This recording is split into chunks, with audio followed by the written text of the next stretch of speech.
தேசிய முற்போக்கு திராவிட கழகத்தின் 59வது வட்ட செயலாளராக இருந்த அன்பு என்பவர் 50க்கும் மேற்பட்ட நிர்வாகிகளுடன் லோக் ஜனசக்தி கட்சியில் இணைந்தார்.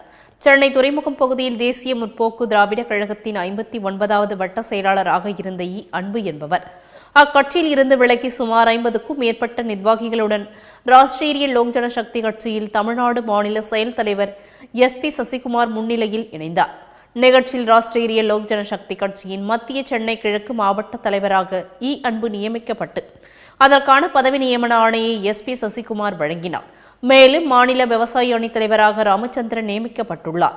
நிகழ்ச்சியில் புரசை லோகநாதன், சத்யநாராயணன், கமலக்கண்ணன், சுகுமாரன், துளசிராமன், புனிதாநாதன், செங்கல்பட்டு மாவட்ட தலைவர் சசிகுமார், சென்னை கிழக்கு மாவட்ட பொதுச் செயலாளர் சுப்பிரமணி மற்றும் ரவிச்சந்திரன், முருகன், ஜான்சன், பாஸ்கரன், அருள்முருகன், தாஸ், மாநில மாவட்ட பகுதி நிர்வாகிகள் பலர் கலந்து கொண்டனர்.